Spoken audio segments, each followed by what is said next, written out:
नमस्कार, स्वागत है साहित्यिक झरोखा चैनल पर। आज हम करेंगे ललद्यद के पदों की व्याख्या। देखिए, वैसे तो इनके पदों को व्याख कहा जाता है। ये कश्मीर की कवित्री हैं और भक्ति काल के समय में ही ये रही हैं, या इनका समय काल भक्ति कालीन समय ही था। आइए इनके पदों की व्याख्या देखते हैं।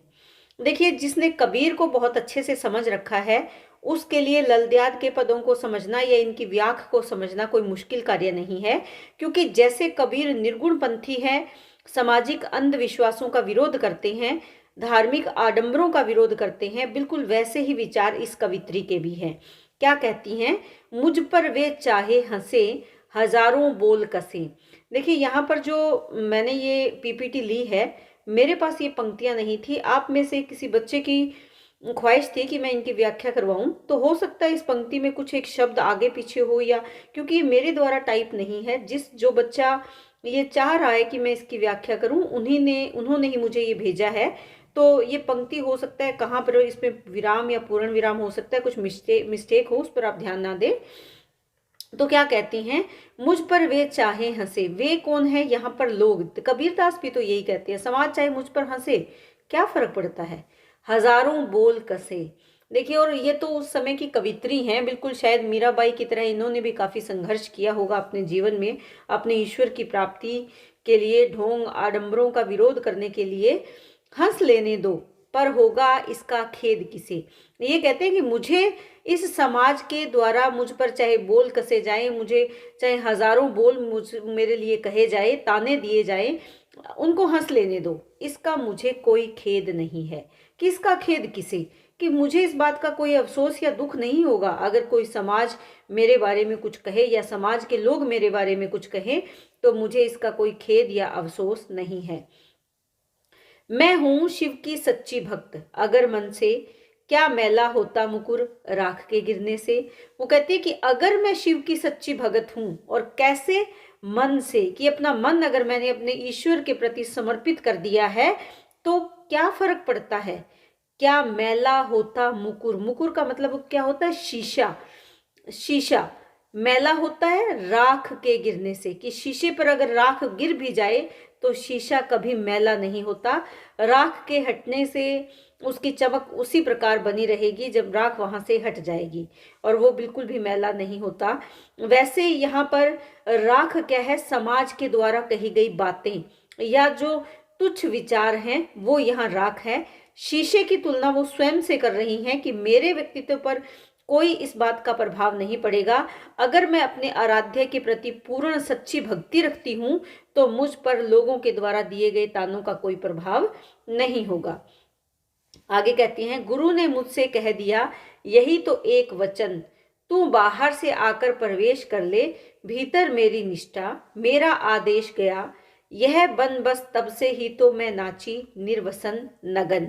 देखिए, यहाँ पर क्या कहती हैं कि मुझे गुरु ने मार्ग दिखाया।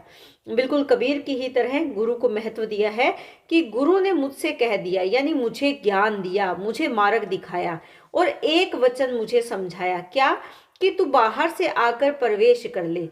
इस संसारिक ढोंग और आडंबरों को छोड़कर तुम कहाँ प्रवेश कर लो?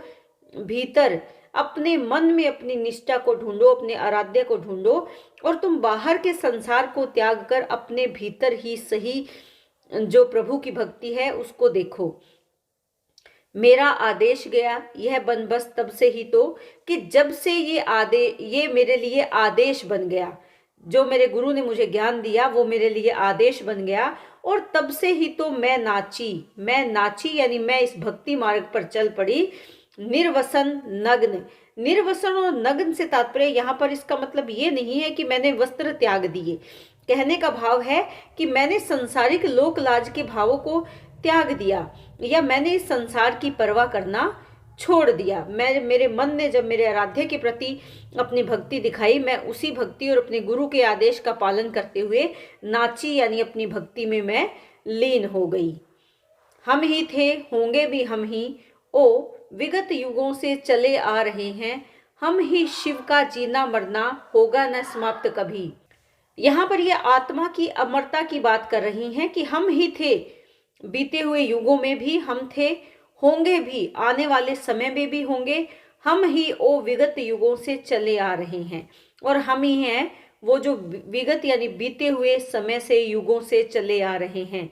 यानी आत्मा पहले भी थी, अब भी है और आगे भी होगी, और ये युगों से यही चक्र चला आ रहा है। हम ही शिव का जीना मरना होगा न समाप्त कभी, कि हम अपने आराध्य के प्रति पूर्णतः समर्पित हैं, और उसी के चरणों में हमारा जीना और मरना, आना और जाना इसी प्रकार चलता रहेगा, ये कभी समाप्त नहीं होगा। बिल्कुल वैसे ही जैसे आना जाना सूरज का बना ही रहेगा। जैसे सूर्य सुबह आता है, सांझ ढले चला जाता है, लेकिन फिर से आ जाता है, तो ये भी यही बात मानती हैं कि आत्मा अपने परमात्मा से मिलने के लिए, यह आत्मा का जो जन्म और मृत्यु का चक्र है वो इसी प्रकार चलता रहेगा। बीते समय में भी हम थे, अब भी हैं, और आने वाले समय में भी होंगे। लेकिन ये किसके चरणों में स्वयं को समर्पित करती हैं? शिव के चरणों में, अपने आराध्य के चरणों में। पिया को खोजने में निकली, सुध न रही, कब यह दिन बीता, कब यह रात ढली। पिया यानी परमात्मा। ये मानती हैं कि मैं अपने परमात्मा को खोजने के लिए निकली, और इस खोज में मुझे किसी बात की सुध ना रही, मैं अपनी चेतना मैंने खो दी। और किस बात की? कि कब दिन हुआ और कब रात हो गई। यानी मैं इस बात से सांसारिक जो मोह माया है या सांसारिक जो गतिविधियां हैं उनके प्रति मैं बिल्कुल ही विमुख हो गई, क्योंकि मैं अपने परमात्मा को खोज रही थी, ढूंढ रही थी। मिले अंतर में, अंत में मिले, अंत में घर में ही, लेकिन अंत में क्या हुआ?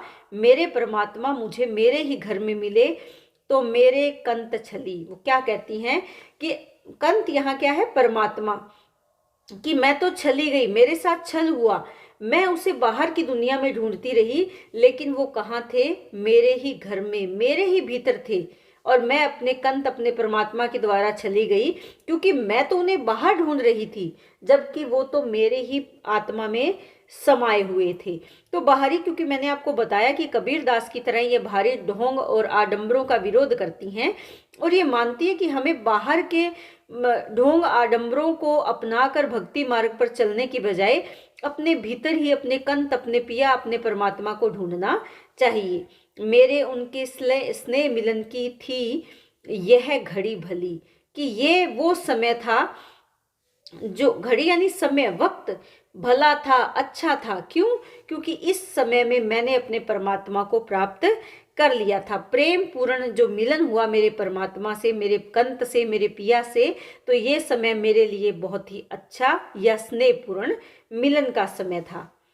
तो इसी के साथ उम्मीद करती हूँ कि मेरा ये प्रयास आपके लिए उपयोगी होगा। इसी कामना के साथ मैंने ये वीडियो बनाई है। कमेंट करके ज़रूर बताएं। बहुत बहुत धन्यवाद।